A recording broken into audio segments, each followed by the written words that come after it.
ದೇವತೆಗೆ ನಮಸ್ಕರಿಸಿ, ರುದ್ರರಿಗೆ ನಮಸ್ಕರಿಸಿ, ತಮ್ಮವರಿಗೆ ನಮಸ್ಕಾರಗಳು.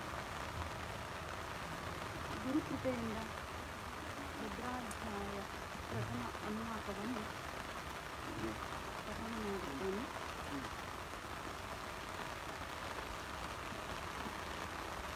ಓಂ ನಮಸ್ತೆ ರುದ್ರಮನ್ಯವಗುತೋತೈಷವೇ ನಮಃ. ನಮಸ್ತೆ ಅಸ್ತು ಧನ್ವನೆ ಬಾಹುಭ್ಯಾಮುತತೆ ನಮಃ. ಯಾತೈಷು ಶಿವತಮಾ ಶಿವಂ ಬಭೂವತೆ ಧನುಃ. ಶಿವಾ ಶರವ್ಯಾ ಯಾತವದಯಾನೋ ರುದ್ರಮೃಡಯ. ಯಾತೆ ರುದ್ರಶಿವಾ ತನೂರಘೋರಾ ಪಾಪಕಾಶಿನೇ. ತಯಾ ನಸ್ತನುವಾಶಂತಮಯಾ ಗಿರಿಶಂತಾಭಿಚಾಕಚೀಃ. ಯಾಮಿಷುಂ ಗಿರಿಶಂತಹಸ್ತೆ ಬಿಭಶಸ್ತವೆ. ಶಿವಾಂ ಗಿರಿತ್ರತಾಂ ಕುರು ಮಾಹಿ ಗಂಸಿ ಪುರುಷಂ ಜಗತ್. ಶಿವೇನ ವಚಸಾ ತ್ವಾ ಗಿರಿಶಾಚ್ಛಾ ವದಾಮಸಿ. ಯಥಾ ನಃ ಸರ್ವಮಿಜ್ಜಗದಯಕ್ಷ್ಮಗಂ ಸುಮನಾ ಅಸತ್. ಅಧ್ಯವೋಚದಧಿವಕ್ತಾ ಪ್ರಥಮೋ ದೈವ್ಯೋಭಿಷಕ್. ಅಹಿಂಗಶ್ಚ ಸರ್ವಾ ಆಂಜಂಭಯನ್ ಸರ್ವಾ ಆಶ್ಚಯಾತು ಧಾನ್ಯಃ. असौ यस्ताम्रो अरुणौत बभ्रुः सुमङ्गलः. ये चेमागं रुद्राभितो दिक्षश्रिता सहस्रशो वैशाखं हेड ईमहे.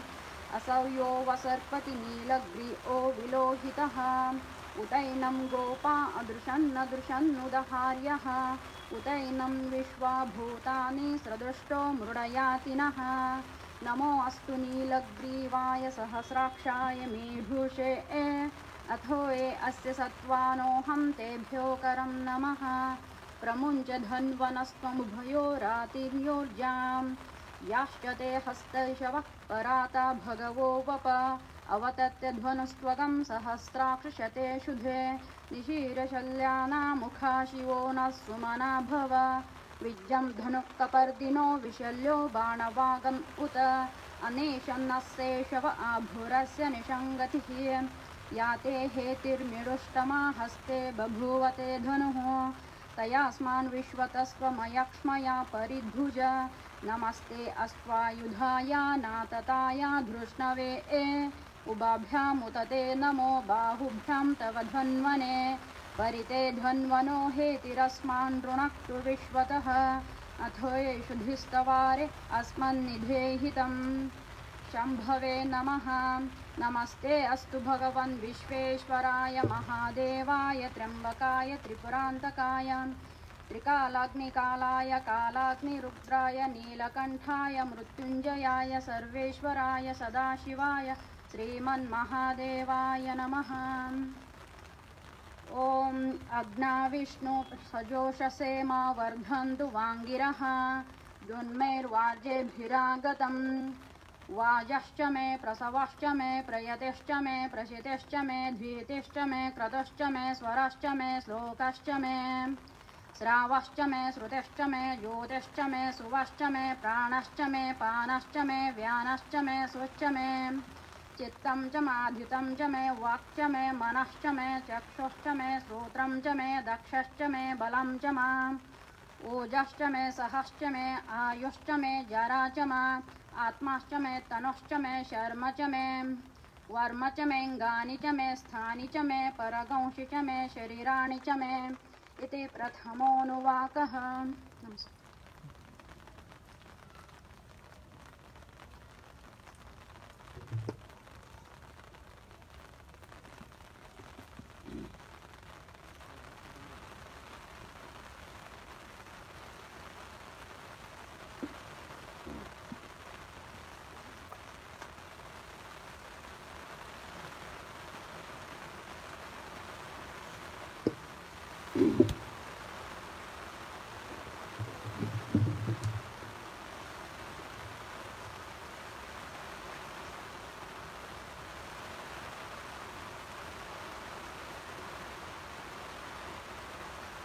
यं शैवासमुपासते शिव इति ब्रह्मेति वेदान्तिनो.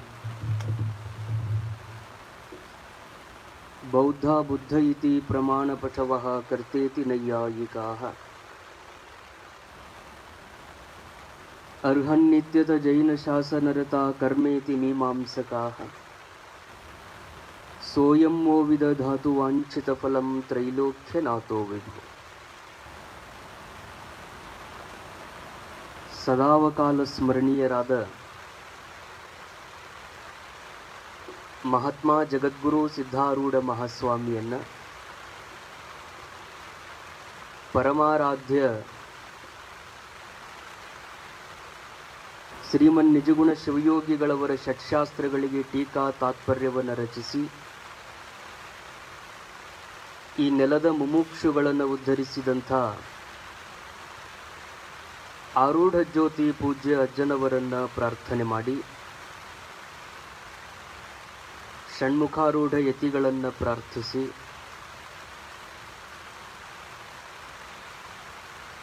ಶ್ರಾವಣ ಮಾಸದ ಪರ್ಯಂತರವಾಗಿ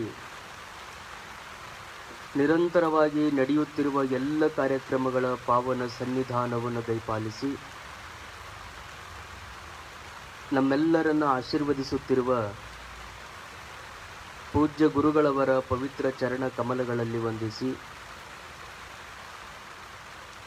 ಪುಣ್ಯ ಶ್ರವಣಕ್ಕಾಗಿ ಸಮ್ಮಿಲಿತರಾಗಿರುವಂಥ ಶರಣ ತಂದೆ ತಾಯಿಗಳೇ ತಮ್ಮೆಲ್ಲರಿಗೂ ಶರಣು ಶಿವ ಶರಣಾರ್ಥಿಗಳು.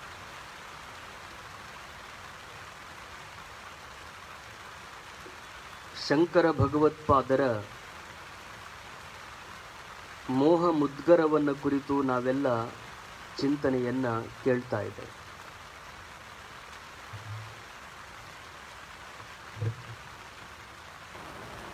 ಮನುಷ್ಯನ ಪರಮ ಗುರಿಯಾಗಿರುವಂಥ ಮೋಕ್ಷ ಸಾಧನೆಗೆ ಮಾಡಬೇಕಾಗಿರುವಂಥ ತ್ಯಾಗ, ಬದುಕಿಗೆ ಅಳವಡಿಸಿಕೊಳ್ಳಬೇಕಾಗಿರುವಂಥ ಮಹತ್ವದ ಮೌಲ್ಯಗಳನ್ನು ಕುರಿತು ಶಂಕರ ಭಗವತ್ಪಾದರು ವಿಷದಪಡಿಸ್ತಾ ಇದ್ದಾರೆ.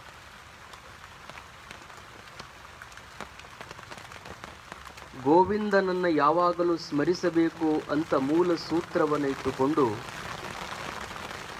ಮುನ್ನಡೆದಿರುವಂಥ ಶಂಕರ ಭಗವತ್ಪಾದರು 3ನೇ ಶ್ಲೋಕದಲ್ಲಿ ನಾರಿಸ್ತನಭರಣಾಭಿದೇಶಂ ದೃಷ್ಟ್ವಾ ಮಾಗಾ ಮೋಹಾವೇಶಂ ಏತನ್ಮಾಂಸವಸಾದಿ ವಿಕಾರಂ ಮನಸಿ ವಿಚಿಂತಯ ವಾರಂ ವಾರಂ. ಜೀವನನ ಕುರಿತು ಸಂಬೋಧನೆಯನ್ನು ಮಾಡ್ತಾರೆ. ಮೋಕ್ಷಾಪೇಕ್ಷೆಯಾಗಿರುವಂಥ ನೀನು ಮೋಹಕ್ಕೆ ಒಳಗಾಗಬೇಡ. ಮೋಹದ ವಿಷಯಕವಾಗಿ ಶಬ್ದ ಸ್ಪರ್ಶ ರೂಪ ರಸಗಂಧಾದಿಗಳು ಏನು ವಿಷಯಗಳದವ, ಆ ವಿಷಯಗಳಲ್ಲಿ ನೀನು ಸಿಲುಕಿಕೊಳ್ಳಬೇಡ ಅನ್ನುವಂಥದ್ದನ್ನು ಉದಾಹರಣೆಯೊಂದಿಗೆ ಹೇಳ್ತಾರೆ. ನಾರಿಸ್ತನಭರಣಾಭಿದೇಶಂ, ಮೋಹಕ್ಕೆ ಅತ್ಯಂತ ಸಮೀಪದಲ್ಲಿರುವಂಥ ಏನೇನು ವಸ್ತುಗಳದವ, ಹೊನ್ನು ಇರಬಹುದು, ಹೆಣ್ಣು ಇರಬಹುದು, ಮಣ್ಣು ಇರಬಹುದು, ಅವುಗಳಿಂದ ನೀನು ಮೋಹಿತನಾಗಬೇಡ ಅನ್ನುವಂಥ ಮಹತ್ವದ ಸೂಚನೆಯನ್ನು ಕೊಡ್ತಾರೆ.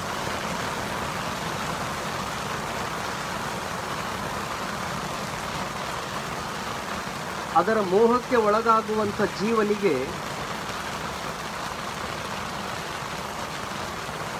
ವಿಚಾರ ಮಾಡಲಿಕ್ಕೆ ಅವರು ಆಸ್ಪದವನ್ನು ಮಾಡಿಕೊಡ್ತಾರೆ. ಏನು ಹೆಣ್ಣನ್ನು ನೋಡಿ ಮೋಹಿತರಾಗುವಂಥವರಿಗೆ, ಮಣ್ಣನ್ನು ನೋಡಿ ಮೋಹಿತರಾಗುವಂಥವರಿಗೆ ಉದಾಹರಣೆಯನ್ನು ಹೇಳ್ತಾರೆ. ವಿಚಾರ ಮಾಡಿ ನೋಡಿದರೆ ಏತನ್ ಮಾಂಸವ ಸಾದಿ ವಿಕಾರಂ, ಹೆಣ್ಣಿನಿಂದ ಗಂಡು ಆಕರ್ಷಣೆಯಾಗಿರಲಿ ಅಥವಾ ಗಂಡಿನಿಂದ ಹೆಣ್ಣು ಆಕರ್ಷಣೆಯಾಗಿರಲಿ, ಗಂಡು ಹೆಣ್ಣು ಅನ್ನುವಂಥದ್ದನ್ನು ವಿಚಾರ ಮಾಡಿ ನೋಡಿದಾಗ ಅವು ಏನು ಎರಡೂ ಬೇರೆ ಬೇರೆ ಅಲ್ಲ. ಮಾಂಸ ಮೊದಲಾದ ವಿಕಾರವೇ ಗಂಡು ಹೆಣ್ಣು ಅನ್ನುವಂಥ ಭೇದಗಳು. ಗಂಡಿನ ಶರೀರ ಇರಬಹುದು, ಹೆಣ್ಣಿನ ಶರೀರ ಇರಬಹುದು.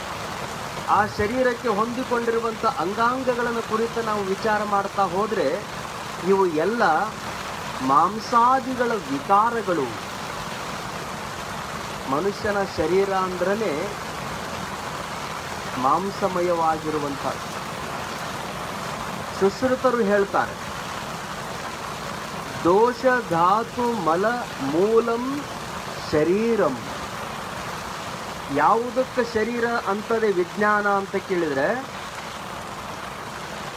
ಎರಡು ಮಹತ್ವದ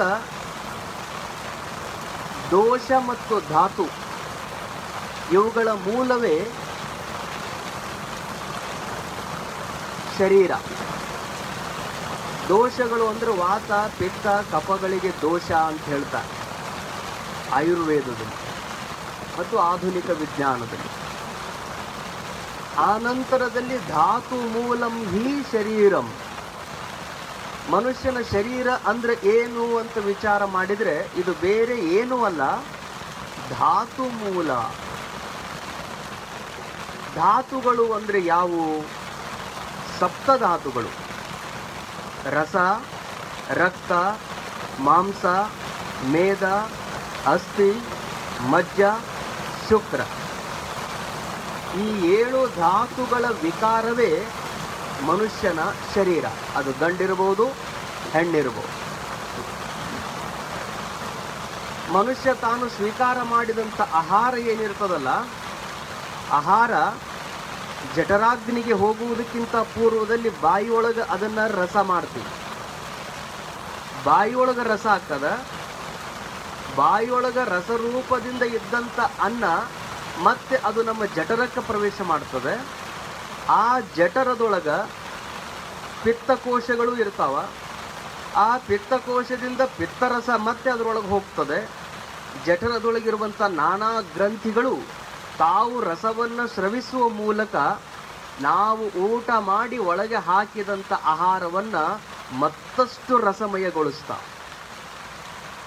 ನಮ್ಮ ಜೀರ್ಣಾಂಗ ವ್ಯವಸ್ಥೆ ಹಂಗದ. ಒಳಗೆ ಹೋಗಿರುವಂಥ ಆಹಾರ ಅದು ಘನ ರೂಪದಲ್ಲಿ ಇರಲಿ, ದ್ರವ ರೂಪದಲ್ಲೇ ಇರಲಿ, ಒಮ್ಮೆ ಶರೀರದ ಜಠರವನ್ನು ಪ್ರವೇಶ ಮಾಡಿದ ಬಳಿಕ ಅದು ಮತ್ತೆ ದ್ರವ ರೂಪವನ್ನು ಪಡೀತದೆ. ದ್ರವ ರೂಪವನ್ನು ಪಡೆದಿರುವಂಥ ಆಹಾರ ಮುಂದೆ ಸಣ್ಣ ಕರಳಿಗೆ ಹೋಗ್ತದೆ, ದೊಡ್ಡ ಕರಳಿಗೆ ಹೋಗ್ತದೆ. ಆ ಕರುಳುಗಳನ್ನು ಪ್ರವೇಶ ಮಾಡಿದಾಗ ಅದರೊಳಗಿರುವಂಥ ಎಲ್ಲ ಪೋಷಕಾಂಶಗಳನ್ನು ನಮ್ಮ ರಕ್ತ ಹೀರಿಕೊಳ್ತದೆ, ಸೆಲ್ಸ್ಗಳು ಹೀರಿಕೊಳ್ತಾವೆ. ಅಂದರೆ ನಾವು ಸ್ವೀಕಾರ ಮಾಡಿದಂಥ ಆಹಾರ ರಸ ಅದು ರಕ್ತವಾಗಿ ಪರಿವರ್ತನೆಯಾಗ್ತದೆ. ರಕ್ತ ಇರುವಂಥದ್ದು ಆಯುರ್ವೇದ ಪದ್ಧತಿಯಲ್ಲಿ 21 ದಿನಗಳ ಕಾಲ ಈ ಪ್ರಕ್ರಿಯೆ ನಡೀತದೆ. ನಾವು ತೆಗೆದುಕೊಂಡಿರುವಂಥ ಆಹಾರ ಸಂಪೂರ್ಣ ರಸವಾಗಿದ್ದ essence of the food become blood. ನಾವು ತೆಗೆದುಕೊಂಡಿರುವಂಥ ಆಹಾರದ ಸಂಪೂರ್ಣ ಸಾರವತ್ತಾಗಿರುವಂಥ ಶಕ್ತಿ ಏನದಲ್ಲ, ಅದು ಮುಂದೆ ರಕ್ತವಾಗಿ ಪರಿವರ್ತನೆ ಆಗ್ತದೆ. ರಕ್ತವಾಗಿರುವಂಥದ್ದು ಮಾಂಸವಾಗಿ ಪರಿವರ್ತನೆ ಆಗ್ತದೆ. ಮಾಂಸ ಇದ್ದದ್ದು ಮೇದವಾಗಿ ಪರಿವರ್ತನೆ ಆಗ್ತದೆ. ಮೇದ ಅಂದರೆ ಮಾಂಸದ ಬಗ್ಗೆ ನಮಗೆ ಗೊತ್ತದೆ, ರಕ್ತ ನಮಗೆ ಗೊತ್ತದೆ. ಮೇಧಸ್ಸನ್ನು ನಾವು ಕಾಣೋದು ಕಡಿಮೆ. ಮೇದ ಅಂದರೆ ಎಲ್ಲೆಲ್ಲಿ ನಮ್ಮ ಶರೀರದೊಳಗೆ ಕೀಲುಗಳದಾವು, ಕೀಲುಗಳು. ಮುಂಗೈ ಕೀಲದ, ಮೊಣಕೈಗೊಂದು ಕೀಲದ, ಭುಜಕ್ಕೆ ಕೀಲದ, ಮೊಣಕಾಲು ಕೀಲದ, ನಮ್ಮ ಆ್ಯಂಕಲ್ ಜಾಯಿಂಟ್ಗಳಲ್ಲಿ ಕೀಲದ. ಹೀಗೆ ಮನುಷ್ಯನ ಶರೀರದಲ್ಲಿ ಎಲ್ಲೆಲ್ಲಿ ಕೀಲುಗಳು ತುಂಬಿಕೊಂಡವ ಅಂದ್ರೆ ಯಾವ್ಯಾವ ಹಿಂದೆ ಮುಂದೆ ಬಾಗುವಂಥದ್ದನ್ನು ಹೊಂದ್ಕೊಂಡವ, ಅವು ಬಾಗುವುದಕ್ಕೆ ಬೇಕಾಗಿರುವಂಥ ತೈಲ, ಎಣ್ಣೆ ಪದಾರ್ಥ ಅಲ್ಲಿರೋದ್ರಿಂದ ಗ್ರೀಸ್ ರೂಪದೊಳಗಿರ್ತದೆ. ಅದು ಹಿಂದಕ್ಕೆ ಬಾಗುವುದಕ್ಕೆ ಮುಂದಕ್ಕೆ ಬಾಗುವುದಕ್ಕೆ ಅನುಕೂಲ ಮಾಡಿಕೊಡ್ತದೆ. ಅದಕ್ಕೆ ಮೇದ ಅಂತ ಹೇಳ್ತಾರೆ. ಶರೀರದ ತುಂಬೆಲ್ಲ ಮಾಂಸದಿಂದ ಮೇದ ತಯಾರಾಗ್ತದೆ. ಆ ಮೇದಗಳಿಂದ ಅಸ್ಥಿ. ಅಸ್ಥಿ ಅಂದರೆ ಎಲುಬುಗಳು. ತಾಯಿಯ ಗರ್ಭದಲ್ಲಿ ಶಿಶು ಹೇಗೆ ತಾನು ಬೆಳೀತದೆ ಅನ್ನುವಂಥದ್ದನ್ನು ಇದರಿಂದನೂ ನಾವು ಗುರುತಿಸ್ಬೋದು. ರಸರೂಪದಲ್ಲಿದ್ದಂತಹ ಆಹಾರ ರಕ್ತವಾಗಿ, ರಕ್ತದಿಂದ ಅದು ಮಾಂಸವಾಗಿ, ಮಾಂಸದಿಂದ ಮೇಧಸ್ಸಾಗಿ, ಮೇಧಸ್ಸಿನಿಂದ ಎಲುಬುಗಳಾಗಿ ಪರಿವರ್ತನೆ ಆಗ್ತದೆ. ಅಸ್ಥಿ ಅಂದರೆ ಎಲುಬುಗಳು. ಎಲುವಿನಿಂದ ಮಜ್ಜ ತಯಾರಾಗ್ತದೆ. ಮಜ್ಜ ಅಂದರೆ ಬೋನ್ ಮ್ಯಾರೋ. ನಮ್ಮ ಶರೀರದ ವಿಶೇಷವಾಗಿ ಬೆನ್ನಿನ ಭಾಗದಲ್ಲಿ ಈ ಬೋನ್ ಮ್ಯಾರೋ ಅನ್ನುವಂಥದ್ದು ಇರ್ತದೆ. ಅಂದರೆ ಎಲುವುಗಳ ಸಾರವತ್ತಾಗಿರುವಂಥ ರೂಪ ಯಾವುದು ಅಂದರೆ ಬೋನ್ ಮ್ಯಾರೋ, ಮಜ್ಜ. ಆ ಮಜ್ಜದ ಶಕ್ತಿ ಯಾವುದು ಅಂತ ಕೇಳಿದರೆ ಶುಕ್ರ ಅಥವಾ ವೀರ್ಯ. ಮನುಷ್ಯನ ಶರೀರ ಅಂದ್ರೇ ಈ ಸಪ್ತ ಧಾತುಗಳಿಂದ ತುಂಬಿಕೊಂಡಿರುವಂಥದ್ದು. ಅದನ್ನು ಶಂಕರ ಭಗವತ್ಪಾದರು ಹೇಳ್ತಾರೆ, ಏತನ್ ಮಾಂಸವ ಸಾಧಿ ವಿಕಾರಂ. ನೀನು ವಿಚಾರ ಮಾಡಿ ನೋಡಪ್ಪ, ಈ ಶರೀರ ಅಂದರೆ ಬೇರೆ ಏನೂ ಅಲ್ಲ, ಇದು ಮಾಂಸ ಮಜ್ಜಗಳ ವಿಕಾರ. ಹೀಗೆ ವಿಕಾರವಾಗಿರುವಂಥ ಈ ಶರೀರವನ್ನು ನೋಡಿ ಯಾಕೆ ನೀನು ಮೋಹಕ್ಕೆ ಒಳಗಾಗ್ತೀಯ ಅಂತ ಅವ್ರ ಪ್ರಶ್ನೆ. ಯಾಕೆ ಈ ಶರೀರಕ್ಕೆ ವಿಕಾರ ಆಗ್ತೈತಿ ಅಂತ ಕೇಳಿದರೆ, ನಾವು ಊಟ ಮಾಡುವಂಥದ್ದು ಈ ಪ್ರಾಥಮಿಕವಾಗಿರುವಂಥ ಶರೀರಕ್ಕೆ ಅನ್ನಮಯ ಕೋಶ ಅಂತಾರೆ. ಅನ್ನಮಯ ಕೋಶ, ಅನ್ನಮಯ ಕೋಶ ಅಂದರೆ ಇದು ಅನ್ನದಿಂದ ತೃಪ್ತಿ ಪಡೆಯುವಂಥದ್ದು. ಅನ್ನದಿಂದಲೇ ಇದಕ್ಕೇನೆಲ್ಲ ಶಕ್ತಿ ಬರುವಂಥದ್ದು. ಅನ್ನ ಮನ್ಯಾಗ ನಾವು ಮಾಡಿಟ್ಟಿರ್ತೀವಿ. ಮಾಡಿಟ್ಟನ್ನ 1 ತಾಸು 2 ತಾಸು ಅಥವಾ ಮಧ್ಯಾಹ್ನ ಮಾಡಿದ್ರಿ ಅಂದ್ರೆ ರಾತ್ರಿವರೆಗೂ ಅದು ಚಲೋ ಇರ್ಬೋದು. ಅದೇ ಮಧ್ಯಾಹ್ನ ಮಾಡಿದ ಅನ್ನವನ್ನು ನಾಳೆ ಬೆಳಿಗ್ಗೆ ನೀವು ಉಣ್ತೀನಿ ಅಂದ್ರೆ ಬರಂಗಿಲ್ಲ. ಯಾಕಂದ್ರೆ ಅನ್ನ ಅಷ್ಟೊತ್ತಿಗಾಗ್ಲೇ ಹಳಿಸಿ ಹೋಗ್ಯದ ಅಂತ ಹೇಳ್ತಾರೆ, ವಿಕಾರ ಆಗಿರ್ತದೆ.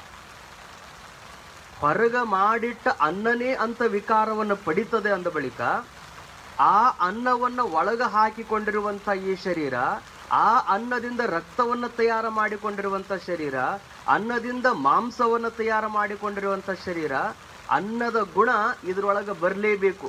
ಅದು ಹೆಂಗೆ ವಿಕಾರವನ್ನು ಹೊಂದುತ್ತದೆ, ಮಧ್ಯಾಹ್ನ ಮಾಡಿದ್ದು ರಾತ್ರಿ ಅನ್ನೋದ್ರಾಗ ಹೆಂಗೆ ಅಳಿಸಿ ಹೋಗ್ತದಲ್ಲ, ಹಂಗೆ ಈ ಶರೀರ ಆದರೂ ಸಹಿತ ವಿಕಾರಕ್ಕೆ ಒಳಗಾಗ್ತದೆ, ವಿಕಾರಕ್ಕೆ ಒಳಗಾಗ್ತದೆ. ಆದ್ರೂ ಈ ಶರೀರ ಬಹಳ ವಿಚಿತ್ರವಾಗಿರುವಂಥದ್ದು. ಪರಮಾತ್ಮನಿಂದ ನಿರ್ಮಿತವಾಗಿರುವಂಥ ಈ ಶರೀರಕ್ಕೆ ಶ್ರೀಮನ್ ನಿಜಗುಣ ಶಿವಯೋಗಿಗಳವರು ತನುವಿದ ನುಳಿದ ಇಂದ್ರಜಾಲ ಮುಂಟೆ. ಈ ಶರೀರಕ್ಕೆ ಅವ್ರು ಏನಂತ ಕರೆದ್ರು ಅಂದ್ರೆ ಇಂದ್ರಜಾಲ ಅಂತ ಕರೆದ್ರು. ಇಂದ್ರಜಾಲ ಅಂದ್ರೆ ಅದರಲ್ಲಿ ಇಂಥ ಕ್ಷುದ್ರ ವಿದ್ಯೆಗಳಿಲ್ಲ ಅಂತ ಹೇಳಕ್ ಬರಂಗಿಲ್ಲ. ಅಲ್ಲಿ ಯಂತ್ರ ಇದೆ, ಮಂತ್ರ ಇದೆ, ತಂತ್ರ ಇದೆ, ಮಾಟ ಇದೆ, ಕಣ್ಣುಕಟ್ಟು ವಿದ್ಯೆ. ಇಂದ್ರಜಾಲ ಅಂದ್ರೆ ಇರಂಗಿಲ್ಲ, ಆದ್ರೆ ತೋರ್ತದೆ. ಇಂದ್ರಜಾಲ ಮಾಡೋರು ಅಂತ ಮೊದಲೆಲ್ಲ ಬರ್ತಿದ್ರು, ಆಗಾಗ ನೋಡ್ತಿದ್ರು, ಮಕ್ಕಳಿಗೆ ತೋರಿಸ್ತಿದ್ರು ಶಾಲೆಗಳಲ್ಲಿ. ಕಣಕಟ್ಟು ವಿದ್ಯೆಗಳನ್ನ, ಇಲ್ಲದೇ ಇರುವಂತ ವಸ್ತುವನ್ನ ತಯಾರು ಮಾಡ್ತಾರ, ಎಲ್ಲರಿಗೂ ತೋರಿಸ್ತಾರ, ಅದು ಇಟ್ಟ ತಕ್ಷಣ ಮತ್ತೆ ಹೋಗಿರ್ತದ. ಇದ್ದಂಗ ಕಾಣಿಸ್ತದ, ಇರಂಗಿಲ್ಲ. ಅದಕ್ಕೇನಂತಾರ ಅಂದ್ರೆ ಇಂದ್ರಜಾಲ ಅಂತಾರೆ. ಇಂದ್ರಜಾಲ. ಆ ಇಂದ್ರಜಾಲದ ನೆಲೆ ಬಹಳಷ್ಟು ಜನರಿಗೆ ತಿಳಿಯಂಗಿಲ್ಲ. ಹಂಗನೆ ಈ ಶರೀರ ಅನ್ನುವಂಥದ್ದು ಒಂದು ಇಂದ್ರಜಾಲ ಅಂತ ಹೇಳ್ತಾರೋ. ಯಾಕೆ ಇಂದ್ರಜಾಲ ಅಂತಾರ? ಹಾಕಿದ್ದು ಒಂದು, ರೊಟ್ಟಿನ ಹಾಕಿರಬಹುದು, ಅನ್ನನೇ ಹಾಕಿರಬಹುದು, ಹಾಕಿದ ಪದಾರ್ಥ ಒಂದು, ಆದರೆ ಅದು ಶರೀರದ ಒಳಗ ಪ್ರವೇಶ ಮಾಡಿದ ಬಳಿಕ ಏನೆಲ್ಲ ತಾನು ರಕ್ತವಾಗ್ತದೆ, ಮಾಂಸವಾಗ್ತದೆ, ಮಜ್ಜವಾಗ್ತದೆ, ಮೇಧಸ್ಸಾಗ್ತದೆ, ಇಷ್ಟೆಲ್ಲ ಆಗಿ ಪರಿವರ್ತನೆ ಆಗ್ತೈತೆ ಅಂದ್ರೆ ಇದು ಆಶ್ಚರ್ಯ. ಅದಕ್ಕನ್ನೇ ಇಂದ್ರಜಾಲ ಅಂತ. ಯಾವುದು ಆಶ್ಚರ್ಯವನ್ನು ಉಂಟು ಮಾಡ್ತದಲ್ಲ, ನೋಡಿದ್ರೆ ಆಶ್ಚರ್ಯ ಅನಿಸ್ತದ ಮಕ್ಕಳಿಗೆ ಇಂದ್ರಜಾಲದ ಆಟಗಳನ್ನು. ಹಾಗೆ ಈ ಶರೀರದೊಳಗೆ ಆಗ್ತಾ ಇರುವಂಥ ಈ ವಿಕಾರಗಳನ್ನೆಲ್ಲ ನೋಡಿಬಿಟ್ರೆ ಬಹಳ ಆಶ್ಚರ್ಯ ಅನಿಸ್ತದೆ. ಮನುಷ್ಯನ ಶರೀರಕ್ಕೆ ನವರಂಧ್ರಗಳು ಅಂತ ಎಲ್ಲರೂ ಪ್ರಸಿದ್ಧವಾಗಿ ಹೇಳ್ತಾರೆ. ನಾವು ಹೊರಗೊಂದು ಸೈಕಲ್ ಟ್ಯೂಬ್ ಇತ್ತಂದ್ರೆ ಅಥವಾ ಗಾಡಿ ಟೈರ್ಗಳಿದ್ವು ಅಂದ್ರೆ ಒಂದು ಸಣ್ಣ ತೂತು ಬಿತ್ತಂದ್ರೂ ಸಹಿತ ಆ ಗಾಡಿ ಮುಂದೆ ಓಡಂಗಿಲ್ಲ. ಯಾಕಂದ್ರೆ ಹವಾ ಹೋತು ಅಂದ್ರೆ ಅದು ಮುಂದೆ ಓಡಂಗಿಲ್ಲ.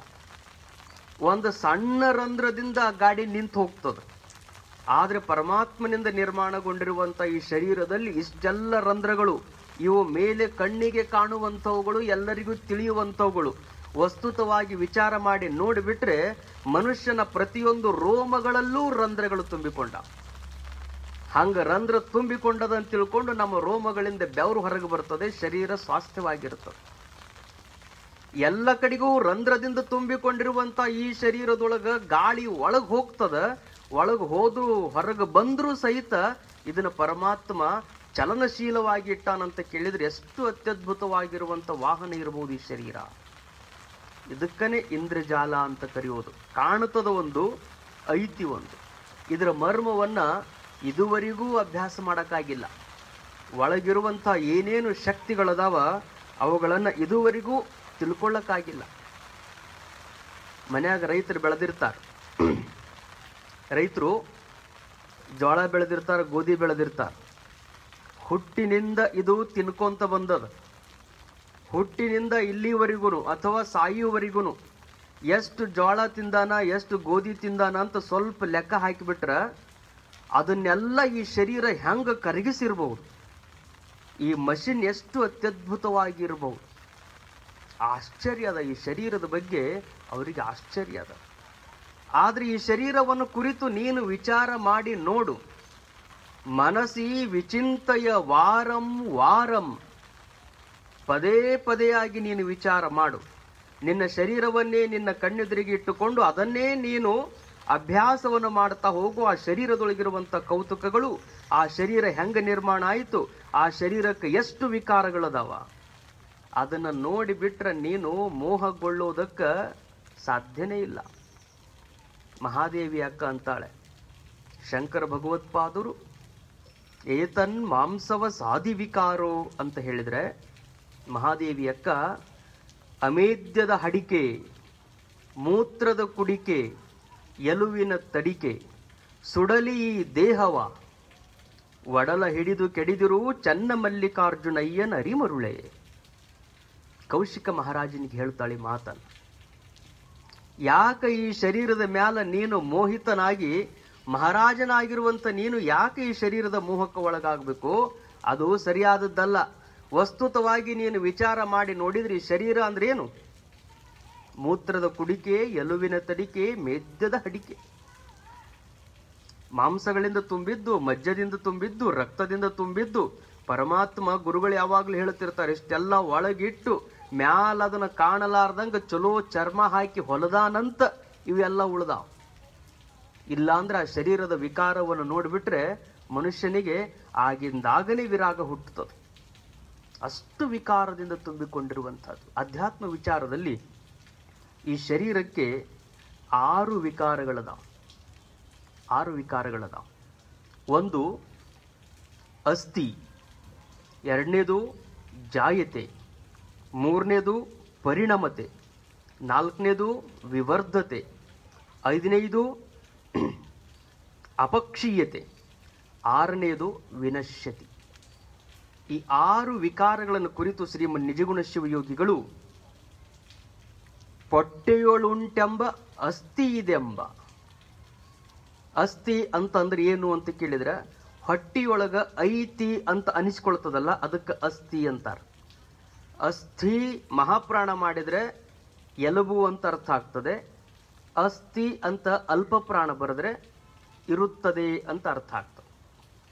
ಅಸ್ಥಿ ಅಂದ್ರೆ ಐತಿ ಅಂತ ಅನಿಸ್ಕೊಳ್ತದೆ. ಎಲ್ಲಿ ಅನಿಸ್ಕೊಳ್ತದೆ? ಪೊಟ್ಟೆಯೊಳು ಉಂಟು. ತಾಯಿ ಗರ್ಭದೊಳಗ ಯಾವಾಗ ರೇತೋ ರಕ್ತಗಳ ಸಮ್ಮಿಳಿತವಾಗಿ ಗರ್ಭದಲ್ಲಿ ಅದು ಐತಿ ಅಂತ ಮೊದಲನೆಯ ವಿಕಾರ ಕಾಣಿಸ್ಕೊಳ್ತದೆ. ಐತಿ ಐತಿ. ಆ ಕಾರಣದಿಂದ ಅದು ಸ್ವಲ್ಪ ಒಂದು 3 ತಿಂಗಳು ಅದನ್ನು ಬೆಳೆಯುವುದಕ್ಕೆ ಬಿಡ್ತಾರೆ. ಆಮೇಲೆ ಅದು ಗೊತ್ತಾಗ್ತದೆ. ಗೊತ್ತಾಯಿತು ಅಂದ್ರೆ ಲೌಕಿಕದಲ್ಲಿ ಅನೇಕ ರೀತಿಯ ಕಾರ್ಯಗಳನ್ನು ಮಾಡ್ತಾರೆ. 8 ತಿಂಗಳದವರೆಗೂ ಅದು ಏನಾಗ್ತದೆ? ಹೊಟ್ಟಿಯೊಳಗ ಬೆಳೀತದೆ ಬೆಳೀತದೆ. 9 ತಿಂಗಳ ಪೂರ್ಣವಾಗಿರುವಂಥ ದಿನಗಳು ತುಂಬಿದುವು ಅಂದ್ರೆ ಹೆಣ್ಣುಮಗಳು ಆ ಮಗುವಿಗೆ ಏನು ಮಾಡ್ತಾಳೆ? ಜನ್ಮವನ್ನು ಕೊಡ್ತಾಳೆ. ಜನ್ಮ ಕೊಟ್ಲು ಅಂದ್ರೆ ಅದಕ್ಕೆ ಜಾಯತೆ ಅಂತ ಹೇಳ್ತಾರೆ. ಜಾಯತಿ ಅಂದ್ರೆ ಹುಟ್ಟು. ಮೊದಲು ಐತಿ ಅಂತ ಅನಿಸ್ಕೊಳ್ತು. ಎರಡನೇದು ಜಾಯತಿ ಅಂದ್ರೆ ಹುಟ್ಟು, ಜನನ. ಜನನ ಆಗಿದ್ದನ್ನು ನಾವು ಏನೆಲ್ಲ ಲೌಕಿಕದ ಒಳಗೆ ಅನೇಕ ಕಾರ್ಯಗಳನ್ನು ಮಾಡಿ ಅದನ್ನು ತೊಟ್ಟಲಕ್ಕೆ ಹಾಕ್ತೀವಿ. ಅದನ್ನು ಕುರಿತು ಹಾಡು ಹಾಡ್ತೀವಿ. ತಾಯಿ ಅದನ್ನು ಮುದ್ದಾಡ್ತಾಳೆ, ಬಂಧು ಬಾಂಧವರೆಲ್ಲ ಅದನ್ನು ಮುದ್ದಾಡ್ತಾರೆ. ಸ್ವಲ್ಪ ದಿವಸ ಅದು ತೊಟ್ಟಿಲದೊಳಗನೆ ಇರ್ತದೆ. ಹೆಂಗಿರ್ತದೆ ಅಂತ ಕೇಳಿದ್ರೆ ಪರಿಣಾಮತೆ, ಒಂದೊಂದೇ ಪರಿಣಾಮಗಳು ಆರಂಭ ಆಗ್ತಾವೆ. ಶಿಶುವಿನ ರೂಪವನ್ನು ಪಡಿತದೆ. ಶಿಶುತ್ವ ಅದಕ್ಕೆ ಪ್ರಾಪ್ತವಾಗಿ ಏನು ಸಣ್ಣ ಸಣ್ಣ ಇದ್ದಂಥ ಕೈಕಾಲುಗಳೆಲ್ಲ ತಾಯಿಯ ಎದೆ ಹಾಲನ್ನ ಉಂಡು ಅನೇಕ ಪದಾರ್ಥಗಳನ್ನು ಸ್ವೀಕಾರ ಮಾಡ್ತಾ ಮಾಡ್ತಾ ಶಿಶು ಇದ್ದದ್ದು ಹಗೂರ್ಗೆ ಬೆಳೆಯೋದಕ್ಕೆ ಆರಂಭ ಆಗ್ತದೆ, ಪರಿಣಾಮಗಳು ಆರಂಭ ಆಗ್ತಾವ. ಹಂಗ ಪರಿಣಾಮಗಳು ಆರಂಭ ಆದ್ವು ಅಂದ್ರೆ ಹೊಸ ಯೌವನದ ವಿವರ್ಧತೆಯೊಂದು ಮುಗಿತ್. 5-6 ವರ್ಷದವರೆಗೂ ಮಗು ಆಟ ಆಡಿ ಆಡಿ ಬೆಳೀತದ, ಮುಂದೆ ಅಂಬೆಗಾಲಿಟ್ಟು ನಡೆಯೋದಕ್ಕೆ ಚಲೋ ಮಾಡ್ತದೆ, ಸಣ್ಣದ ಸೈಕಲ್ ತಗೊಂಡು ಹೊರಗೆ ಬರ್ತದೆ. ಹಿಂಗ 18-20 ವರ್ಷಗಳಲ್ಲಿ ಹಿಂಗ ಬೆಳೆದು ಬಿಡ್ತದಲ್ಲ ಆ ಶರೀರ, ವಿವರ್ಧತೆ ಸ್ಫುರದ್ರೂಪವಾಗಿ ಬೆಳೆದು ನಿಂತ್ಕೊಳ್ತದೆ. ಹಂಗ ನಿಂತು ಆ ವಿಕಾರವನ್ನು ಕಂಡಿರುವಂತ ಶರೀರ ಮುಂದೆ ಮುಪ್ಪಿನ ಅಪಕ್ಷೀಯತೆ ಮತ್ತೊಂದು. ವಿವರ್ಧಮಾನಕ್ಕೆ ಬಂದಿರುವಂತ ಶರೀರ 10-20 ವರ್ಷಗಳ ಕಾಲ ಕಾಣಿಸಿಕೊಳ್ತದೆ, ಸ್ಫುರದ್ರೂಪವಾಗಿ ಏನೋ ನಿಂತ್ಕೊಳ್ತದೆ. ಮುಂದೆ ಸ್ವಲ್ಪ ದಿವಸಕ್ಕೆ 50 ವರ್ಷ 60 ವರ್ಷ ಆದ್ವು ಅಂದ್ರೆ ಒಂದೊಂದೇ ಮುಖದೊಳಗಿದ್ದಂತ ಚೈತನ್ಯ ಎಲ್ಲ ಕುಂದುತ್ತಾ ಬರ್ತದೆ, ತಲೆಯಾನ ಕೂದಲುಗಳೆಲ್ಲ ಬೆಳ್ಳಗಾಗ್ತಾ ಬರ್ತಾವ, ಕೈಕಾಲುಗಳು ಹಿಡ್ಕೋತ ಬರ್ತಾವ, ಅಪಕ್ಷೀಯತೆ ಆರಂಭ ಆಗ್ತದೆ. ಅಪಕ್ಷೀಯತೆ ಅಂದ್ರೆ ಯಾವ ಇಂದ್ರಿಯಗಳು ಪ್ರಬಲವಾಗಿದ್ವೋ ಅವೆಲ್ಲ ಜರ್ಜರಿತಗೊಳ್ಳಕತ್ತಾವ. ಯಾವ ಮಾಂಸಖಂಡಗಳು ಬಲಿಷ್ಠವಾಗಿ ತುಂಬಿಕೊಂಡಿದ್ವೋ ಅವುಗಳು ತಮ್ಮ ಶಕ್ತಿಯನ್ನು ಕಳ್ಕೊಂತ ಬರ್ತಾವ. ಯಾವ ಎಲುಬುಗಳು ಅತ್ಯಂತ ಬಲವಿತವಾಗಿದ್ವೋ ಆ ಎಲುಬುಗಳೆಲ್ಲ ತಮ್ಮ ಶಕ್ತಿ ಕಳ್ಕೊಂತ ಬರ್ತಾವ. ಯಾವಾಗ ಶಕ್ತಿ, ಮಾಂಸದೊಳಗಿನ ಶಕ್ತಿ, ರಕ್ತದೊಳಗಿನ ಶಕ್ತಿ, ಎಲುಬಿನೊಳಗಿನ ಶಕ್ತಿ ಕಡಿಮೆ ಆಗ್ತಾ ಬರ್ತದಲ್ಲ, ಮನುಷ್ಯನಿಗೆ ಮುಪ್ಪಿನ ಎಲ್ಲ ಲಕ್ಷಣಗಳು ಕಾಣೋದಕ್ಕೆ ಆರಂಭ ಆಗ್ತಾವ. ಮುಪ್ಪಿನ ವಿಕಾರವನ್ನು ಪಡೆದಿರುವಂತ ಶರೀರ ಮುಂದೆ ಕೊನೆಯದಾಗಿರುವಂತ ವಿಕಾರ ಯಾವುದು ಅಂದ್ರೆ ವಿನಶ್ಯತಿ, ತಪ್ಪದೆ ಕೆಡುವ ವಿನಶ್ಯತಿಯೊಂದು. ಇದನ್ನ ತಪ್ಸಕ್ಕೆ ಯಾರ ಕಡೆಯಿಂದನೂ ಸಾಧ್ಯ ಇಲ್ಲ. ಶರೀರದ ಕೊನೆಯ ವಿಕಾರ ಅಂದ್ರೆ ವಿನಶ್ಯತಿ, ನಾಶವಾಗಿ ಹೋಗ್ತದೆ. ಪಂಚಭೂತಗಳಿಂದ ನಿರ್ಮಿತವಾಗಿರುವಂತ ಶರೀರ ಮತ್ತೆ ಪಂಚಭೂತಗಳಲ್ಲಿ ತಾನು ಲೀನವಾಗಿ ಹೋಗ್ತದೆ. ಹೀಗೆ ಈ ಶರೀರ ಇಷ್ಟೆಲ್ಲ ವಿಕಾರಗಳಿಂದ ಕೂಡಿ ತುಂಬಿಕೊಂಡದ ಅಂದ ಬಳಿಕ ಆ ವಿಕಾರವನ್ನು ನೀನು ವಿಚಾರ ಮಾಡು. ಏತನ್ ಮಾಂಸವ ಸಾಧಿ ವಿಕಾರೋ, ಇದು ಮಾಂಸ ಮಜ್ಜೆಗಳನ್ನು ಬಿಟ್ರೆ ಬೇರೆ ಏನೂ ಇಲ್ಲಪ್ಪ. ಆ ಶರೀರವನ್ನು ಕಂಡು ಗಂಡು ಹೆಣ್ಣನ್ನ ಮೋಹಿಸೋದಾಗ್ಲಿ, ಹೆಣ್ಣು ಗಂಡನ್ನ ಮೋಹಿಸೋದಾಗ್ಲಿ, ಅವು ಎರಡೂ ಈ ಅಧ್ಯಾತ್ಮ ವಿದ್ಯೆಗೆ ದೂರವಾಗಿರುವಂತದ್ದು. ಮೋಹ ಮಾಡಬಾರದು ಅನ್ನುವಂಥ ಮಾತುಗಳನ್ನು ಹೇಳ್ತಾರೆ. ಮೋಹ ಈ ಅಧ್ಯಾತ್ಮ ಸಾಧನೆಯನ್ನು ಮಾಡುವಂತ ಸಾಧಕರು ಲೌಕಿಕರಲ್ಲೂ ಬಹಳ ಜನ ಇರ್ತಾರೆ. ಬಹಳಷ್ಟು ಜನ ಸಾಧಕರು ಲೌಕಿಕದಿಂದಲೇ ಪರಿಪೂರ್ಣತೆಯನ್ನು ಋಷಿ ಮುನಿಗಳಿಂದ ಮೊದಲು ಮಾಡಿಕೊಂಡು ಒಂದು ಹಂತದವರೆಗೂ ಇಂದ್ರಿಯಗಳನ್ನು ಸಂತೃಪ್ತಿ ಪಡಿಸುವಂತ ಋಷಿ ಮುನಿಗಳಿರ್ಬೋದು, ಮಹಾತ್ಮರಿರ್ಬೋದು. ಯಾವಾಗ ಅವರಿಗೆ ಅದರಲ್ಲಿ ನಿಸ್ಸಾರತೆ ಕಾಣಿಸಿಕೊಳ್ತದಲ್ಲ, ಆಗಿನಿಂದ ಅವರು ಅಧ್ಯಾತ್ಮ ಸಾಧನೆಯ ಉತ್ತುಂಗಕ್ಕೆ ಬರ್ತಾರೆ. ಬಸವಣ್ಣನವರ ಬಗ್ಗೆ ನೀಲಮ್ಮನವರು ಹೇಳುವಂತ ಒಂದು ಮಹತ್ವದ ವಚನ ಇದೆ. ಪ್ರಾಪಂಚಿಕ ಜೀವನದಲ್ಲಿದ್ದು ಹೇಗೆ ಅವರು ಈ ಶರೀರದ ಎಲ್ಲ ಇಂದ್ರಿಯಗಳ ಎಲ್ಲ ತುಮುಲತೆಗಳನ್ನು ನಾಶ ಮಾಡಿಕೊಂಡಿದ್ರು ಅನ್ನೋದಕ್ಕೆ, ಇಂದ್ರಿಯ ನಿಗ್ರಹಗಳನ್ನು ಹೆಂಗ ಅವರು ಕೂಡಿಟ್ಟುಕೊಂಡಿದ್ರು ಅನ್ನೋದಕ್ಕೆ, ಪತಿ ಎನ್ನಲಾಗದು ಬಸವನು ಎನಗೆ, ಮಡದಿ ಎನ್ನಲಾಗದು ಆನು ಬಸವಂಗೆ, ಬಸವ ನೆನಗೆ ಶಿಶುವಾದ ಆನು ತಾಯಿಯಾದೆ. ಲೌಕಿಕದಲ್ಲಿ ಅವರಿಬ್ಬರು ಗಂಡ ಹೆಂಡತಿ ಆಗಿದ್ರು, ಲೋಕದ ಕಣ್ಣಿಗೆ ಗಂಡ ಹೆಂಡತಿ ರೂಪದೊಳಗೆ ಕಂಡರೂ ಸಹಿತ ಅವರ ಜೀವನ ಎಷ್ಟು ಪರಿಶುದ್ಧವಾಗಿತ್ತು ಅಂದ್ರೆ, ನಾನು ಬಸವಣ್ಣನಿಗೆ ತಾಯಿಯಾದಿ ಅಂತ ನೀಲಮ್ಮ ಹೇಳಬೇಕಾಗಿತ್ತು ಅಂದ್ರೆ ಅವರಲ್ಲಿ ಎಂಥ ಜಿತೇಂದ್ರಿಯತ್ವ ಇರಬೇಕು. ಲೌಕಿಕ ಧರ್ಮದಲ್ಲೂ ಅದನ್ನು ಪಾಲಿಸಿಕೊಂಡು ಬಂದಿರುವಂಥವ್ರು ಬಹಳಷ್ಟು ಜನ ಇದ್ದಾರೆ. ಇಂದ್ರಿಯ ನಿಗ್ರಹವನ್ನು ಒಂದು ಹಂತದವರೆಗೆ ಇಂದ್ರಿಯಗಳಿಗೆ ನಾವು ಅವುಗಳನ್ನು ಸಂತೃಪ್ತಿ ಪಡಿಸುವ ಕಡೆಗೆ ಹೋದ್ರೆ, ಯಾವಾಗ ಅದು ಸುಳ್ಳು ಅಂತ ನಮ್ಗೆ ಅರ್ಥ ಆಗ್ತದಲ್ಲ, ಅಲ್ಲಿಂದ ಬ್ರಹ್ಮಚರ್ಯದ ಜೀವನವನ್ನು ಆರಂಭ ಮಾಡಿದಂತ ಬಹಳಷ್ಟು ಜನ ಸಾಧಕರಿದ್ದಾರೆ. ಮಹಾತ್ಮ ಗಾಂಧೀಜಿಯವರನ್ನ ಇಂಗ್ಲೆಂಡ್ದ ಒಂದು ಸಮಾರಂಭದಲ್ಲಿ ಪರಿಚಯ ಮಾಡ್ತಾ, ಆ ಸಮಾರಂಭದಲ್ಲಿ ಕಸ್ತೂರಿಬಾ ಅವರು ಕೂಡ ಭಾಗವಹಿಸಿದ್ರು. ಪರಿಚಯ ಮಾಡಿಕೊಡ್ತಾ ಏನ್ ಹೇಳಿದ್ರು ಅಂದ್ರೆ, ಸಭಿಕರಲ್ಲಿ ಒಬ್ರು ಕಸ್ತೂರಿಬಾ ಮಹಾತ್ಮ ಗಾಂಧೀಜಿಯವರ ತಾಯಿ ಅಂತ ಹೇಳಿದ್ರ. ಹಂಗೆ ಹೇಳಿದ ತಕ್ಷಣ ಗಾಂಧೀಜಿಯವರಿಗೆ ಏನು ಆಶ್ಚರ್ಯ ಆಗ್ಲಿಲ್ಲ. ಉಳಿದವರಿಗೆಲ್ಲ ಹೊರ ಕೂತವರಿಗೆ ಯಾರದು ದೊಡ್ಡವ್ರನ್ನ ಪರಿಚಯ ಮಾಡಿಕೊಡ್ಬೇಕಾದಾಗ ಸರಿಯಾಗಿ ತಿಳ್ಕೋಬೇಕು, ಅವರು ತಾಯಿ ಅಲ್ಲ ಅವರ ಹೆಂಡತಿ ಅಂತ ಹೇಳಿದ್ರು. ಅವಾಗ ತಮ್ಮ ಮಾತಿನೊಳಗೆ ಗಾಂಧೀಜಿಯವರು ಹೇಳಿದರು, ಇಲ್ಲ, ಅವ್ರು ಹೇಳಿದ ಮಾತು ಸತ್ಯ ಇದೆ. ನನಗೆ ಕಸ್ತೂರಿಬಾ ತಾಯಿಯಾಗಿ ಅದೆಷ್ಟೋ ವರ್ಷಗಳಾಗಿವೆ ಅಂತ ಹೇಳಿದ್ರ.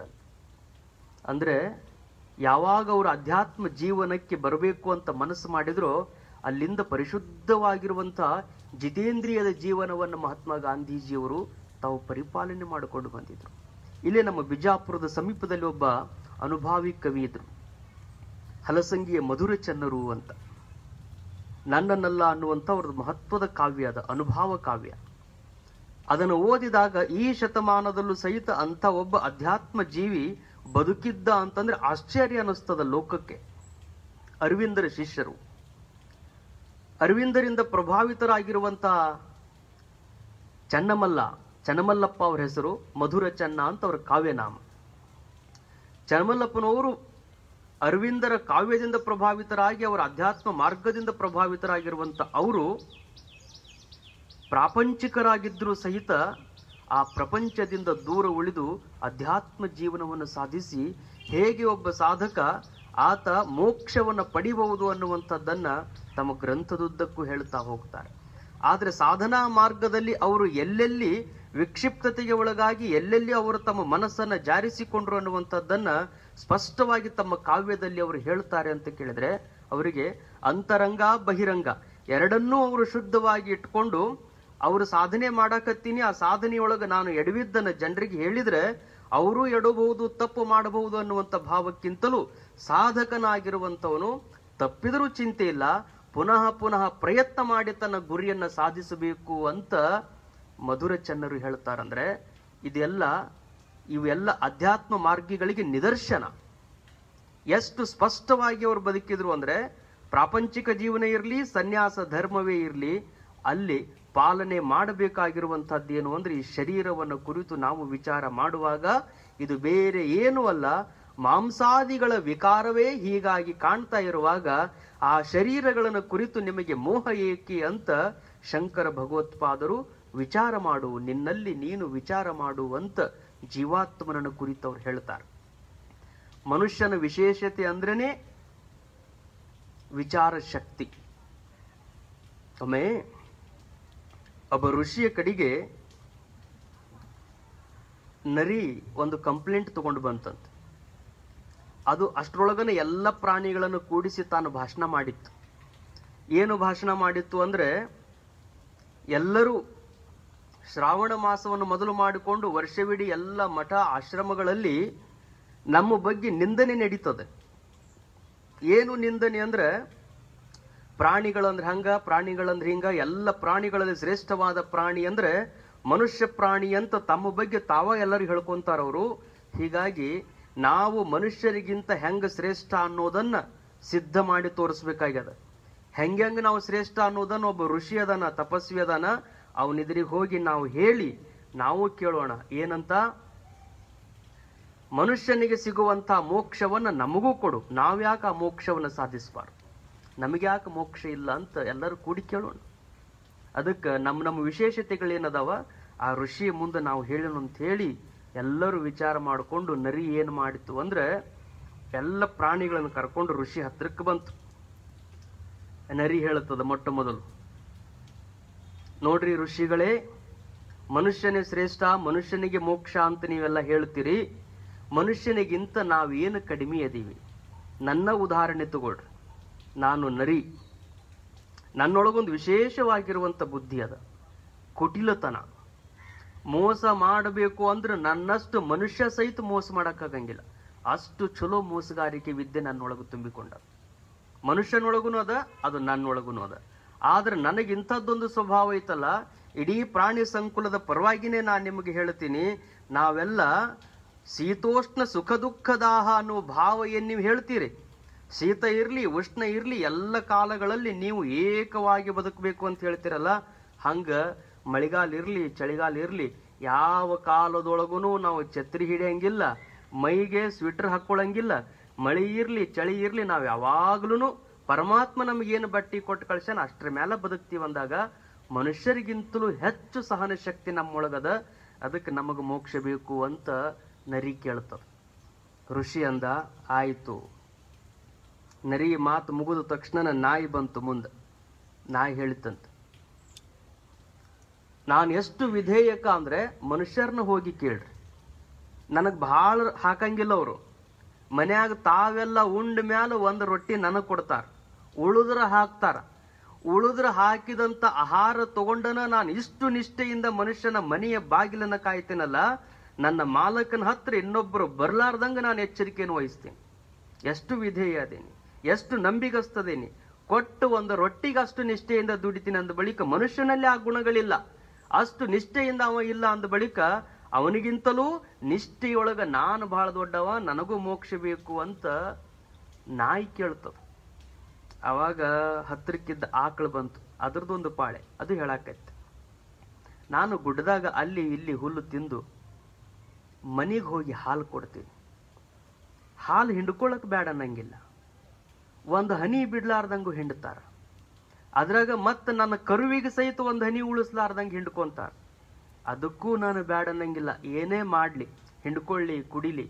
ಆ ಹಾಲನ್ನ ಮಾರ್ಕೊಳ್ತಾರ. ಮಾರ್ಕೊಂಡು ಹಣ ಬರ್ತದ. ನನಗೆ ಎಲ್ಲಿ ತ್ರಾಸ ಆಕೈತಿ ಅಂತ ಕೇಳಿದ್ರೆ, ನಾನು ಹಿಂಡಿದ ಹಾಲು ಡೈರಿಗೆ ಹಾಕಿ ಅದನ್ನ ಮಾರಿ ಅಷ್ಟೆಲ್ಲ ಶ್ರೀಮಂತರಾಗಿ ತಾವು ಒಳ್ಳೆ ಮನಿ ಕಟ್ಟಿಸ್ಕೊಂಡು ಆ ಮನೆಯಾಗಿರ್ತಾರ ಹೊರತು ಮತ್ ನಮ್ಮನ್ನ ಹೊಲಸಿದ್ದ ಜಾಗದಾಗ ಕಟ್ತಾರ. ಇದೆಯಂತ ನ್ಯಾಯ? ಅವ್ರಿಗಿಂತಲೂ ಪರೋಪಕಾರದೊಳಗೆ ನಾನು ದೊಡ್ಡವಿರೋದ್ರಿಂದ ನನಗೆ ಮೋಕ್ಷ ಬೇಕು ಅಂತ ಆಕಳಂತದ. ಮುಂದೆ ಕಾಗಿ ಪಾಳೆ ಬಂತ. ಅದು ಅಂತೂ ಇಲ್ಲ, ಅವರೆಲ್ಲ ತಮ್ಮ ವಿಶೇಷತೆ ಹೇಳ್ಯಾರ. ನನ್ನ ವಿಶೇಷತೆ ಬಹಳ ಯಾರಲ್ಲೂ ಇರದೇ ಇರುವಂತ ಒಂದು ಗುಣ ಅದ ನನ್ನ ಕಡೆಗೆ. ಒಂದು ಅಗಳು ಬಿತ್ತು ಅಂದ್ರೆ ಆ ಅಗಳನ್ನ ನಾ ಒಬ್ಬ ತಿನ್ಬೇಕು ಅಂತ ಎಂದೂ ನನ್ನ ಬುದ್ಧಿ ಒಳಗೆ ಬರಂಗಿಲ್ಲ. ಒಂದು ಅಗಳು ಬಿದ್ರೆ ನನ್ನ ಕುಲ ಬಾಂಧವ್ರನ್ನೆಲ್ಲಾ ಕರ್ಕೊಂಡು ಊಟ ಮಾಡ್ಬೇಕು ಅನ್ನುವಂಥ ಭಾವ ನನ್ನೊಳಗದ. ಈ ಭಾವ ಮನುಷ್ಯನೊಳಗಿಲ್ಲ. ಅದಕ್ಕೆ ನನಗೂ ಮೋಕ್ಷ ಬೇಕು ಅಂತ ಕಾಗಿ ಕೇಳಾಕತ್ತು. ಮೀನು ಬಂತು, ತಂದೆ ಆದ ವಿಚಾರ ಹೇಳಿತು. ನಾನು ನೀರು ಸ್ವಚ್ಛ ಮಾಡ್ತೀನಿ, ನೀರು ಸ್ವಚ್ಛ ಮಾಡ್ತಾನ ಅಂತ ಸುಮ್ಮನೆ ಬಿಟ್ಟು ಹೋಗಂಗಿಲ್ಲ. ನನ್ನ ಹಿಡಿದು ಇವ್ರು ತಿಂತಾರ, ನಾನು ಅವ್ರಿಗೆ ಮಾಡಿದ ಮೋಸ ಏನು? ಹಿಂಗ ಎಲ್ಲಾ ಪ್ರಾಣಿಗಳು ಒಂದಲ್ಲ ವಿಚಾರ ಹೇಳ್ಕೊಂತ ಹತ್ರಕ್ಕಿದ್ದ ಜಿಂಕಿ ಬಂದು ಋಷಿ ಹತ್ರ ಸನ್ನಿ ಮಾಡಿ ತೋರ್ಸಕತ್ತು. ಏನು ಅಂತ ಋಷಿ ನೋಡಿದ. ಅವ ಕೆಳಗೆ ಹಾಸ್ಕೊಂಡು ಕೂತಿದ್ದೇನಿತ್ತಲ್ಲ, ಅದು ಜಿಂಕಿ ಚರ್ಮ ಇತ್ತು. ಅವಾಗ ಆ ಜಿಂಕಿ ಅಂತದ, ನೋಡು, ನಾವೆಷ್ಟು ದೊಡ್ಡವರು ಅಂದ್ರೆ ನಿಮ್ಮಂತ ತಪಸ್ವಿಗಳು ಸಹಿತ ನಮ್ಮ ಚರ್ಮದ ಮೇಲೆ ಕೂತ್ಕೊಂಡ ತಪಸ್ ಮಾಡಬೇಕು. ಮನುಷ್ಯ ಬಹಳ ಚಲೋ ಅಂತ ಮನುಷ್ಯನ ಚರ್ಮ ಹಾಸ್ಕೊಂಡು ನೀವ್ ಯಾರು ತಪಸ್ ಮಾಡಂಗಿಲ್ಲ. ಅದಕ್ಕ ಅವ್ರಕ್ಕಿಂತಲೂ ನಾವ ಮೇಲದಿ ಒಂದ್ ಬಳಿಕ ನಮಗ್ ಮೋಕ್ಷ ಬೇಕು ಅಂತ ಜಿಂಕಿ. ಅಷ್ಟೊತ್ತಿಗೆನೆ ಬೆಕ್ಕು ಬಂತು. ಎಲ್ಲರ ಜೊತೆಗೆ ಅಡ್ಡಾಡ್ಕೊಂತ ಅಲ್ಲಿ ಇಲ್ಲಿ ಎಲ್ಲೋ ಹೋಗಿತ್ತು ಬೆಕ್ಕು. ಅದು ಬಂದು ಋಷಿ ಹತ್ರ ಮುಂದೆ ಕೂತು ಹೇಳ್ತದೆ, ನೋಡು, ಎಲ್ಲರಿಗೂ ಹೆಂಗ ಕೊಡ್ತೀಯಲ್ಲ ಹಂಗ ನನಗೂ, ನನ್ನೊಳಗೂ ಒಂದು ವಿಶೇಷ ಗುಣ ಅದ. ಏನು ವಿಶೇಷ ಗುಣ ಐತಿ ಅಂತ ಕೇಳಿದ್ರೆ, ಅವ್ರ ಮುಂದೆ ಏನ ಇಟ್ಟಿರ್ಲಿ, ಅದು ಹಸಿ ಇರ್ಲಿ ಬಿಸಿ ಇರ್ಲಿ, ಅದ್ರ ಬಗ್ಗೆ ನಾನು ಲಕ್ಷ್ಯ ಕೊಡಂಗಿಲ್ಲ. ಅದು ಒಣಗಿದ್ದಿರ್ಲಿ ಹೆಂಗ ಇರ್ಲಿ, ಮುಂದೆ ಇಟ್ಟಂತ ಊಟ ಏನೈತಲ್ಲ ಅದು ಎಂಥದ್ದಿದ್ರು, ಶೀತ ಇದ್ರು ಉಷ್ಣ ಇದ್ರು ಕಣ್ಣು ಮುಚ್ಚಿ ನಾನು ಊಟ ಮಾಡ್ತೀನಿ. ಅಂದ ಬಳಿಕ ನೀನು ಕೊಡೋ ಆಹಾರದೊಳಗ ಭೇದ ಭಾವ ಬುದ್ಧಿ ನನಗಿಲ್ಲ. ಅಂದ ಬಳಿಕ ಸಮತ್ವ ದೃಷ್ಟಿ ಅಂದ್ರೆ ಅದು ನನ್ನೊಳಗನೇ ಇರೋದು. ಕಣ್ಣು ಮುಚ್ಚಿ ಊಟ ಮಾಡ್ತೀನಿ ಅಂದ ಬಳಿಕ ನನಗೂ ಮೋಕ್ಷ ಬೇಕು ಅಂತ ಬೆಕ್ಕು ಹೇಳಿದು. ಎಲ್ಲರ ವಾದವನ್ನು ಕೇಳಿದಂತಹ ತಪಸ್ವಿಯಾದ ಋಷಿ ಹೇಳ್ತಾನೆ, ನಿಮ್ಮ ವಾದಗಳೆಲ್ಲ ಸತ್ಯವೇ, ಆದ್ರೆ ಪ್ರಾಣಿಗಳಿಗಿಂತಲೂ ಮನುಷ್ಯ ಯಾಕೆ ಶ್ರೇಷ್ಠ ಅಂತ ಕೇಳಿದ್ರೆ, ನಿಮ್ಮೊಳಗ ನಿತ್ಯಾನಿತ್ಯ ವಸ್ತು ವಿವೇಕ ಇಲ್ಲ. ಯಾವುದು ಶಾಶ್ವತವಾಗಿರುವಂಥದ್ದು, ಯಾವುದು ಅಶಾಶ್ವತವಾಗಿರುವಂಥದ್ದು ಅಂತ ವಿಚಾರ ಮಾಡುವುದು ನಿಮಗಿಲ್ಲ. ಪರಮಾತ್ಮ ಏನು ಗುಣಗಳನ್ನು ಕೊಟ್ಟು ಕಳಿಸ್ಯಾನ ಅದರೊಳಗನ ನೀವು ಬದುಕಬೇಕು. ಅದನ್ನು ಬಿಟ್ಟರೆ ಮತ್ತೊಂದು ವಿಚಾರ ಮಾಡುವ ಶಕ್ತಿ ನಿಮಗಿಲ್ಲ. ಅಂದ ಬಳಿಕ ನೀವು ಮನುಷ್ಯರಿಗಿಂತಲೂ ಶ್ರೇಷ್ಠರಾಗಕ್ಕೆ ಸಾಧ್ಯ ಇಲ್ಲ. ಮನುಷ್ಯನಿಗೆ ಅಂತ ವಿವೇಕ ಇರೋದರಿಂದ, ನಿತ್ಯ ಅನಿತ್ಯ ವಸ್ತುಗಳ ವಿವೇಕ ಇರೋದರಿಂದ, ಸತ್ಯ ಅಸತ್ಯದ ವಿವೇಕ ಆತನಿಗೆ ತುಂಬಿಕೊಂಡಿರುವುದರಿಂದ ನಿಮ್ಮೆಲ್ಲರಿಗಿಂತಲೂ ಮೋಕ್ಷಕ್ಕೆ ಅರ್ಹನಾಗಿರುವಂತವನು ಅಂದ್ರೆ ಮನುಷ್ಯ ಮಾತ್ರ ಅಂತ ಋಷಿ ಆ ಎಲ್ಲ ಪ್ರಾಣಿಗಳಿಗೆ ಹೇಳ್ತಾನೆ. ನಾವು ವಿಚಾರ ಮಾಡಬೇಕು. ಅದಕ್ಕೆ ನಿಜಗುಣ ಶಿವಯೋಗಿಗಳು ಹೇಳ್ತಾರೆ, ಸ್ಥಿರ ಮುಕ್ತಿ ಪಡೆಯದ ನರಜನ್ಮ ಬೇಕೆ. ನರಜನ್ಮ ಹುಟ್ಟಿ ಬಂದೈತಿ ಅಂದ ಬಳಿಕ ಮುಕ್ತಿ ಪಡಿಲಿಲ್ಲ ಅಂದ್ರೆ ಪ್ರಾಣಿಗಳಿಗಿಂತಲೂ ನಾವು ಕಠಿಣರಾಗ್ತೀವಿ ಅನ್ನುವಂಥ ಮಾತುಗಳನ್ನು ಈ ಪ್ರಸಂಗದಲ್ಲಿ ಹೇಳಿ, ಒಟ್ಟಾರೆ ಮನುಷ್ಯ ಶಂಕರ ಭಗವತ್ಪಾದರು ಹೇಳುವ ಹಾಗೆ ಮನಸಿ ವಿಚಿಂತಯ ವಾರಂ ವಾರಂ, ಪದೇ ಪದೇಯಾಗಿ ನೀನು ವಿಚಾರ ಮಾಡಪ್ಪ, ಮನಸ್ಸಿನೊಳಗ ಚಿಂತನ ಮಾಡು. ಈ ಶರೀರ ಅಂದ್ರೆ ಈ ಎಲ್ಲ ವಿಕಾರಗಳಿಂದ ತುಂಬಿಕೊಂಡಿರುವಂಥದ್ದು. ಆ ವಿಕಾರದ ಶರೀರದ ಕಡೆಗೆ ನೀನು ಲಕ್ಷ್ಯವನ್ನು ಕೊಡದೆ, ಅದಕ್ಕೆ ಮೋಹಿತನಾಗದೆ ನಿನ್ನೊಳಗಿರುವಂಥ ವಿವೇಕ, ಆ ವಿವೇಕದಿಂದ ವೈರಾಗ್ಯ, ವೈರಾಗ್ಯದಿಂದ ಶಮಾಧಿ ಷಟ್ಕ ಸಂಪತ್ತಿಗಳು, ಅದರಿಂದ ನೀನು ಮುಮುಕ್ಷುವಾಗಿ ಮೋಕ್ಷವನ್ನು ಪಡೆಯುವತ್ತ ನಿನ್ನ ಪ್ರಯಾಣವನ್ನು ನಡೆಸುವಂತ ಶಂಕರ ಭಗವತ್ಪಾದರು ಎಲ್ಲರಿಗೂ ಉಪದೇಶವನ್ನು ಮಾಡ್ತಾರೆ. ಹಾಗೆ ಅಂತ ಹೇಳ್ತಾ, ಇಂದು ಮಳೆ ಇರುವುದರಿಂದ ಒಂದು 5 ನಿಮಿಷ ಲೇಟಾಗಿ ಆರಂಭ ಆಯಿತು. ಅದಕ್ಕೆ ಒಂದು 5-6 ನಿಮಿಷಗಳ ಕಾಲ ಅದನ್ನು ಹೆಚ್ಚಿಗೆಯಾಗಿ ಬೆಳೆಸುವಂತಹ ಪ್ರಸಂಗ ಬಂತು. ಆರಂಭದಲ್ಲಿ ಪೂಜ್ಯ ಗುರುಗಳವರು ಸ್ಥಾಪಿಸಿದಂತಹ ಶಿವ ಅಧ್ಯಾತ್ಮ ಸಂಸ್ಥೆಯ ಸದಸ್ಯರು ಅತ್ಯಂತ ಸುಶ್ರಾವ್ಯವಾಗಿ ರುದ್ರ ಪಠಣವನ್ನು ಮಾಡಿದ್ದನ್ನು ತಾವೆಲ್ಲರೂ ಆಲಿಸಿದ್ದೀರಿ. ಹೀಗೆ ಮನುಷ್ಯನ ಬದುಕಿಗೆ ಬೇಕಾಗಿರುವಂಥ, ಜೊತೆಗೆ ನಮ್ಮ ಮನೆಯಲ್ಲಿ ತಾಯಂದಿರಿಗೆ ಮತ್ತು ಮಕ್ಕಳಿಗೆ ಬೇಕಾಗಿರುವಂಥ ಅಧ್ಯಾತ್ಮದ ಎಲ್ಲ ವಿದ್ಯೆಗಳನ್ನು ಕಲಿಸಿಕೊಡುವಂಥ ಶ್ಲೋಕಗಳಾಗಿರಬಹುದು, ರುದ್ರ ಆಗಿರಬಹುದು, ನಿಜಗುಣ ಶಿವಯೋಗಿಗಳ ಪದ್ಯಗಳಾಗಿರಬಹುದು, ಒಟ್ಟಾರೆ ಒಂದು ಸುಖಿಯಾಗಿರುವ ಕುಟುಂಬ ಹೇಗೆ ಅಧ್ಯಾತ್ಮದ ಬದುಕನ್ನು ಮನೆಯೊಳಗೆ ನಡೆಸಬೇಕು ಅನ್ನುವಂಥ ಸಂಸ್ಕಾರವನ್ನು ನೀಡುವುದಕ್ಕಾಗಿ ಪೂಜ್ಯ ಗುರುಗಳವರು ಆರಂಭಿಸಿದಂಥ ಶಿವಾಧ್ಯಾತ್ಮ ಸಂಸ್ಥೆಯ ಸದಸ್ಯರು ಇಂದು ಹೇಳಿದಂಥ ರುದ್ರ ಅತ್ಯಂತ ಅರ್ಥಪೂರ್ಣವಾಗಿತ್ತು ಹಾಗೆ ಎನ್ನುವಂಥ ಮಾತುಗಳನ್ನು ಈ ಸಂದರ್ಭದಲ್ಲಿ ಹೇಳಿ ತಮ್ಮೆಲ್ಲರಿಗೂ ವಂದಿಸಿ ಚಿಂತನಕ್ಕೆ ವಿರಮಿಸ್ತೇನೆ.